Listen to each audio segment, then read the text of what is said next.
This France team is just too good. Like, they're overpowered. I don't care what you guys say. Nobody is stopping this team.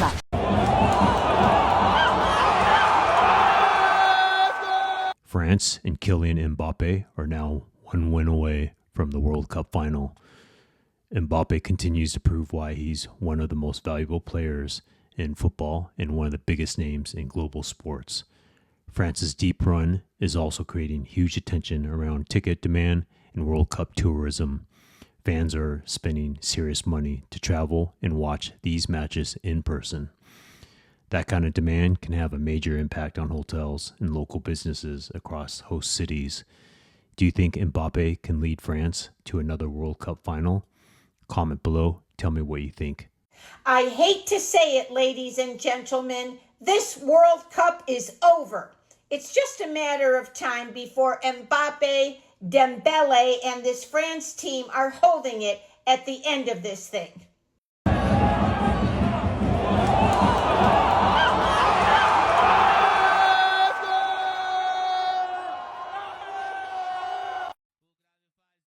I love watch.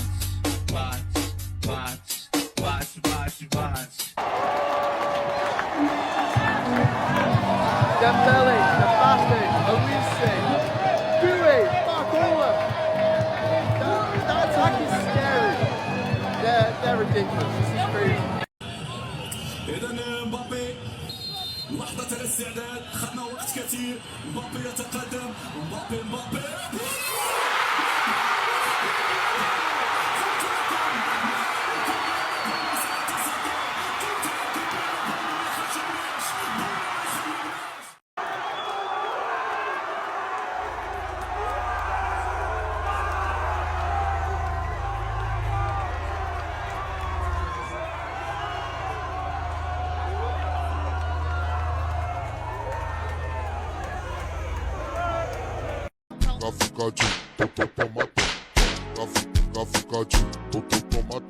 That's it. Sporting France. Oh yeah, appreciate it. Good jersey. Thank you. Thank you.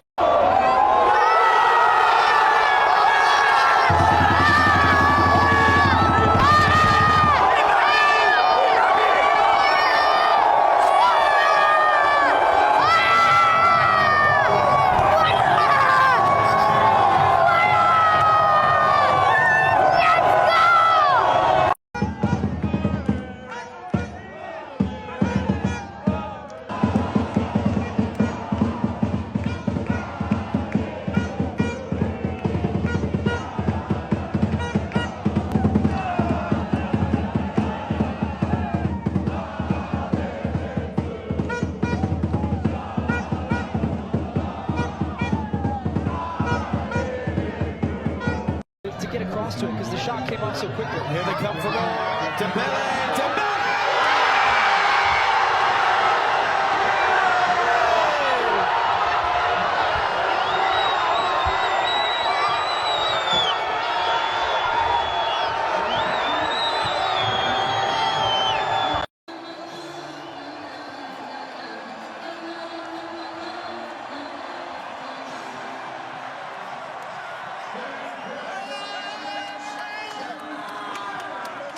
It was hard to see Achraf sad at the end of the match.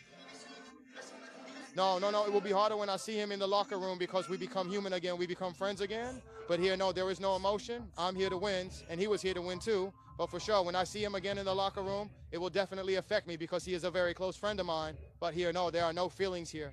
Got the assist as well on the Dembélé goal to make it 2-0. This is the reaction in Paris as Mbappé scored the first goal of the game. It was in the 60th minute. It's now 12 goals in 11 World Cup knockout games for Kylian Mbappé. Hi guys, Kylian here. Very happy for the win. We continue like this, and I hope we're going to win the next game against Paraguay. Ciao. Thanks for the support. France is a complete team, and that the weight of that is much bigger than maybe you may think when you hear it. They are a fully complete team in a way that no one else in this tournament is maybe besides England, but I think the ceiling is higher for France right now. They're much more unified. They play together a little better. They understand each other's roles, where I think England is still figuring out, like, what happens in the 75th minute if it gets difficult. Looking at all the teams available here, Argentina, you would also maybe say is a complete team, but I think France is just one notch above them. It's really when if those two meet in the final, which I can see happening again, it really comes down to maybe heart.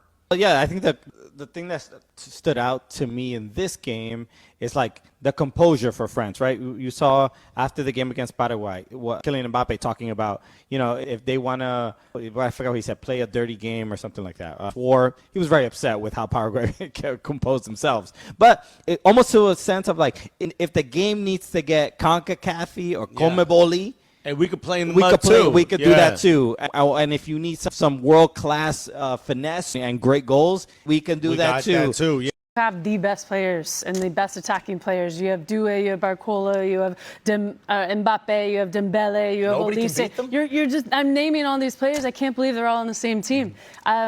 Yes, anyone can be beaten, right? But the pace that they have on transition, the attacking quality, the defensive organization, this team is unbelievable. It's the best France team I've seen. Sorry, Frank. Put yourself in Morocco's shoes, though. If you're defending there today, and Nadem talked about the duels, what's your mindset going in against that attack? I would be very confident as Morocco going into this game. They have to be, because this is the stage where, you know, the best teams have to show up and win. But against the Netherlands, they did show up. They played really well. I love the mix of the youth and the veteran players that they have to be able to bring that quality, bring that grit that you need, bring that resiliency that you need. So I do think they have a good chance. Any team can win on any day, but this is an excellent France team that I've seen.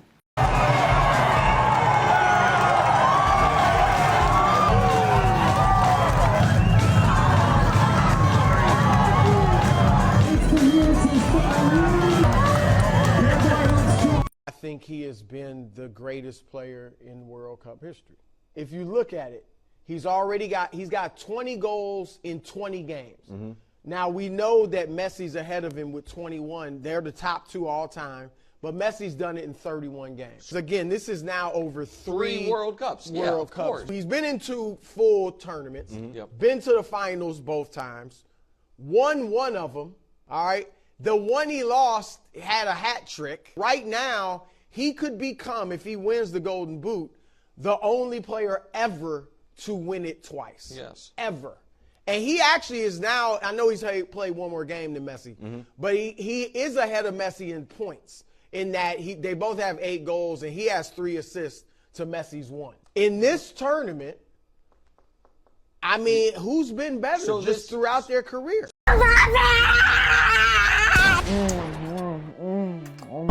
I don't care what you guys say, nobody is stopping this team. Because not only do we have Mbappé scoring against three Moroccan defenders, but we have Dembele proving again why he is the Ballon d'Or winner. Putting the ball, bottom bins, and leaving the goalkeeper on the ground. And we even have the VAR team on France's side. Tell me that this is not a handball. Tell me that this is not a handball. Even though today's game was full of Argentina refs, France still made it through. Which means that these refs probably really want to see that France versus Argentina rematch. But even though Morocco lost, Morocco, you played a great game today. Especially you, Morocco goalkeeper Bono, take a bow. If it wasn't for this guy, Morocco would have lost 3-0, maybe even 4-0. So Morocco, maybe in 2030, maybe in another life, I'm just glad you guys lost and still can go out with a smile. Argentina what? Worried about Argentina? Argentina what? Sorry. Argentina? I don't know who I don't know what did. Are you scared of anyone this tournament? Hell no. Hell no! France is gonna win all the blue. We are not scared of anyone. Kylian Mbappé, best player in the world. And France will win the World Cup, of course. He will win against Messi. Honestly, no, to be honest, Spain, I have to be scared of them. But once we beat the semi-finalists, we're going straight to the finals and we're ripping everybody apart. We're winning every game. Come on. Argentina. Maybe Spain. Maybe. France, we're not scared of nobody. No one in the tournament. Give us Messi, give us anybody else. We got them. We got him in the bag. What was the text message you sent him after the game? Can you let everyone know on Today at FIFA World Cup? As I do, I just had to text my boy Killy. That's how I call him. He calls me Zis. I call him Killy. Wow. And we were just chopping it up about this match. I was saying, come on, you got this, man. Don't doubt yourself. You're that guy. You're that guy. You're Mr. World Cup. And he showed why he's Mr. World Cup again today in this match. I mean, the quality on display. To not only have the quality, though, to fight back after the adversity. After you miss a penalty, you might be down on yourself. You might not be in the best place mentally, but to have that killer instinct to still attack when France did not have that many opportunities versus that Morocco defense, that killer instinct to just seize the moment and score an absolute world-class goal at that. Okay. Okay. Who's gonna beat this France team? If things stay fair, absolutely fucking nobody. I mean, we all knew how stacked these guys are up front. With Ousmane Dembélé, Michael Olise, Désiré Doué, Bradley Barcola, Ryan Cherki, and the best player in the world, Kylian Mbappé, who isn't only scoring like crazy as always, this summer he even stepped up to become a true leader for his country. But that's not what I'm talking about. For me, it's rather the fact that France seem to control every game effortlessly. It doesn't even seem like they've given 100% yet against any opponent, and yet they've dominated everyone. They were never in danger of losing a game. Only 2 goals conceded this World Cup, 0 in the knockout stages. That backline, Digne, Saliba, Upamecano and Koundé, rock solid. Didier Deschamps, what a manager. Their bench has the most quality out of any nation. So once again the question, who is beating this France team? As a German, this might sound strange to say, but I kind of fuck with this team. They're actually likable. They play amazing football. And if they go all the way to win the World Cup, I gotta respect it because it's 1000% deserved. Let me know what you think and now follow me for daily World Cup videos. And download the OneFootball app. That's where I get all of my news, live scores and stats from around the World Cup. They cover this tournament in depth and the app is of course free to download.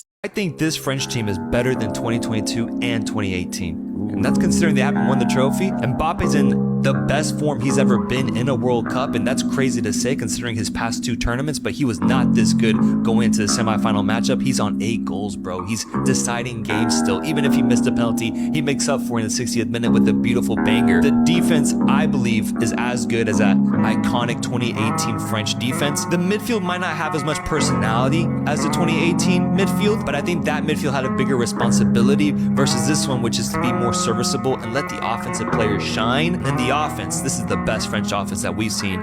Even comparing it to the greatness of Mbappé, Griezmann, Giroud in 2018, I just think this one is better because you don't know where the goals are going to come from. They can generate an opportunity out of nothing. And so I know it sounds crazy saying this early before they actually even win the biggest games that matter. But so far, I'm going as my hot take, I think this team is better than the past 2 iterations. And that's crazy considering that both World Cup teams have gone on to be in the World Cup final. Enough about Mbappé, Dembele, Olise, Duo.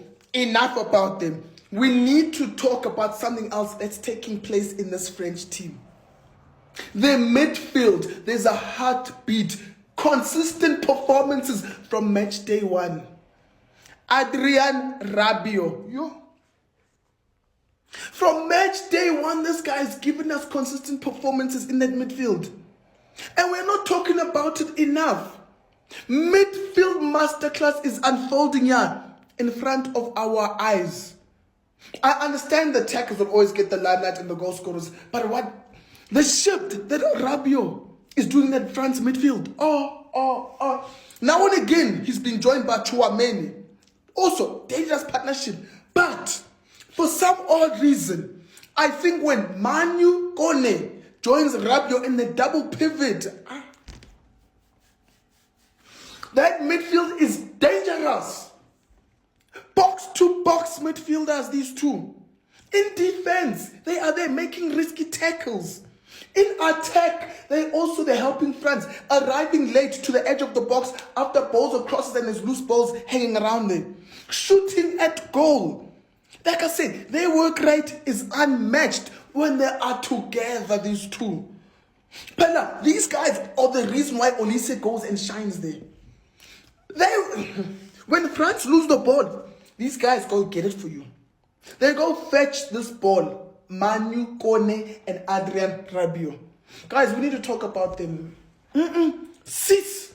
And we are seeing a midfield masterclass here. And I'm seeing it now with my eyes. I was like, oh man, there's something keeping these guys going. How? It's these two. These two engines in midfield. Manu Kone, Adrian Rabiot. Guys, I give you my flowers. Midfield masterclasses on display. Sis. This France team that we are witnessing right now is a cheat code.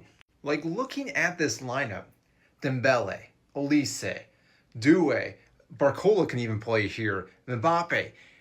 It's ridiculous. Like, there is not one weak link in this entire team, and we witnessed it today against Morocco of all teams. And while I understand the game ended 2-0, that is far from what we actually witnessed in this match today.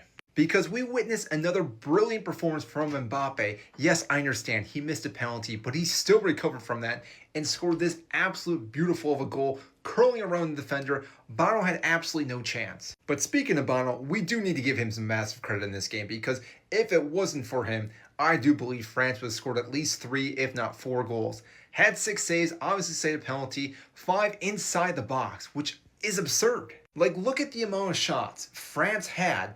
They were just peppering the goal all match. By the final of this match, their expected goal, XG, was 3.69. And including 6 big chances, 22 shots. Again, this France team is a different gravy. And when we watched this game against Morocco again, Morocco was pretty rock solid going up into this match. Yet this looked like a friendly match for France. And one of the points that I think a lot of people aren't understanding is how cohesive this team has been. I think a lot of people expected there to be massive egos going into this World Cup. They've gone to back-to-back World Cups. Won the 2018 World Cup. You think sometimes some of these players won't gel over the time. That's not the case here.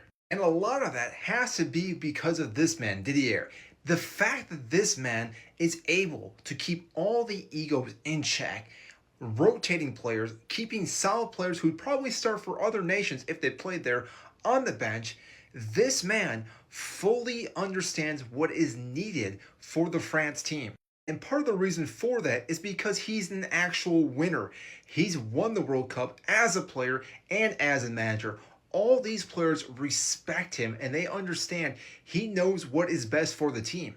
Because like we said earlier in this video, he started Doué, one of the youngest players for this France team, over Barcola, who again has been playing very solid this entire World Cup. But Doué was a key factor in this match. He picked up an assist, he was winning balls time and time again, driving towards the defense of Moroccan defenders, and because of this, it made so much room for all the other players around him. And that extra space gave this guy, Michael Olise, plenty of space to pinpoint and pick apart the Moroccan defense. And this guy doesn't need that much space. So the fact that Doué, Dembele, Mbappé were giving this guy more and more space just made it that much more difficult for them to defend. But that all being said, this team, again, we are expecting them to see them in the final for a 3rd straight time. They're going to play Spain or Belgium. Both those teams, I think, will be the underdogs going against Mbappé and France. And again, just to reiterate, the players that play for this France team are top players at their own clubs, and they are all gelling perfectly at the right time, that they are so difficult to beat and again even score against. Because so far in this World Cup, they've let in 2 goals, and I understand Spain has let in 0 goals so far, but still, France played Norway. They played some difficult opponents, like Morocco already, are in the semifinals, and the fact they've only let in 2 goals just speaks how good they are, not from just the front, but from the back. And I do believe we are witnessing a dynasty in the making right now with this France side. And yes, I understand they haven't won a Euros yet. They did lose the last World Cup, but the fact that they're going to go back to back to back for World Cup finals, I'm assuming they're going to win a Euros at some point. And this man right here, give him plenty of credit. He, I think, deserves it, and I think right now he could be in the talking of one of the greatest managers to ever manage a team. I tell you, this French team is so sick. Like, they're so sick. I've been watching for 5 or 6 minutes, and I'm all in. I'm all in on France. Like, Mbappé just, became the all-time leading scorer and knockout goal history. Like, that's pretty sick.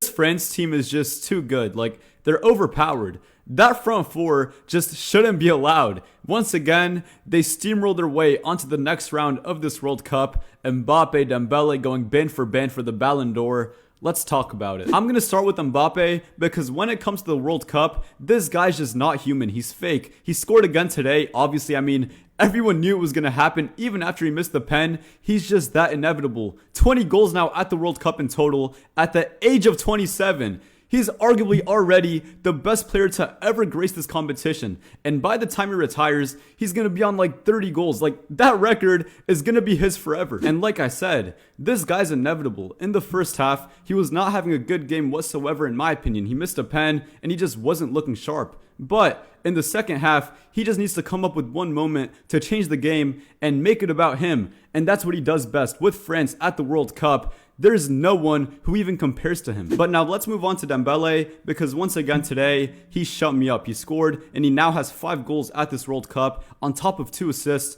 And over on Kalshi, he has a 17% chance of winning the Ballon d'Or. And this is exactly why I say him and Mbappe are going band for band because if France win this World Cup, those two are going to be the front runners. And I say he shut me up because before the World Cup, I wanted Dembele on the bench with Turkey in the 10 position, Olise on the right. I just thought it'd work better. I thought Dembele wasn't that compatible with Mbappe, but I put my hands up. That was a bad take. So yeah, once again, this France team is just too good. They're overpowered. Upamecano today was amazing. I thought he was the best player on the pitch. He's been the best center back at this World Cup, and that just goes to show you, from head to toe, this team is just fully stacked. Let me know your thoughts on this France team in the comments, and please remember to like, share, and follow. If France is not a pure example of building a team around Mbappe, I don't know what is. Because you cannot tell me that at PSG they built a team around Mbappe. You cannot tell me at Real Madrid they built a team around Mbappe. But when you build a team around Mbappe, you get World Cup Mbappe. For all you foolish people talk about Mbappe's the problem, is because he's never had a team that's been built around him. Bro, when he was at PSG, he had Neymar, who they spent crazy bread for. Then they also had Messi. He goes Real. Now it's Vinicius. Mbappe's never had a team where they just play for him. They play around him. The team is built around him. But then there's France. And then what happens when you get a team that's built around Mbappe? 1 World Cup. Another semi-final. Another final for a World Cup in the second one, where Mbappe pretty much carried the whole of France. Yeah, I'm telling you. This is what happens when you build a team around Mbappe. But you lot just want to hate on him for absolutely no reason because you think you know football. But you don't.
Ladies and gentlemen, I think we might be cooked.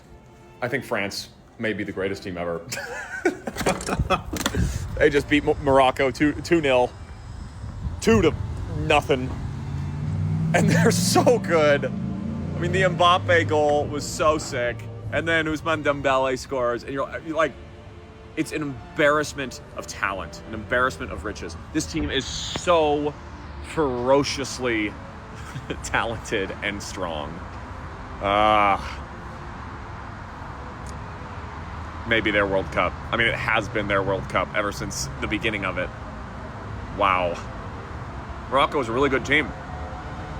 And even when it was 0-0, 0-0, and Mbappé didn't score his penalty, like you never felt confident in Morocco watching that game. It was just knocking on the door, knocking on the door, knocking on the door. Finally, they score. And they score again. Like, Morocco's, and they were just done. They were done. So, yeah. Breaking news. France is good.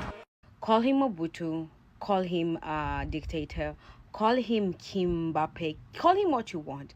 Mbappé is truly a generational player. I want you to understand this is Mbappe's third World Cup, and he's at 20 goals in general.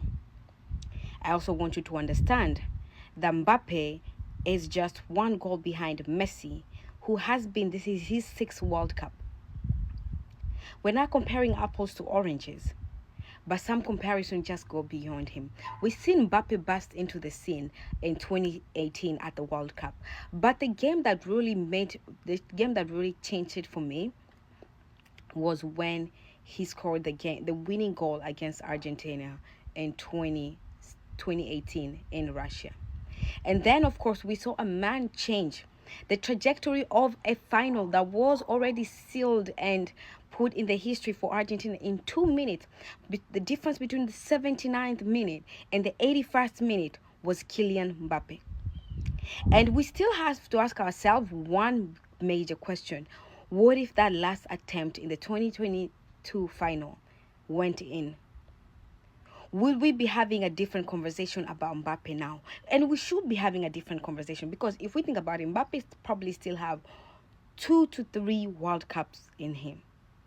And if he continues like this, with the kind of team that Francis has, with the kind of team that he has, the people around him, how the team is built around him, I think that's why Deschamps has been successful with Mbappé and the whole French squad. Because they do not try to change Mbappé. They do not try to make Mbappé into a striker that he's not. They do not try to make Mbappé into a defensive striker that he's not. They just try to do what you do best. Does he need to strike back sometimes? Yes.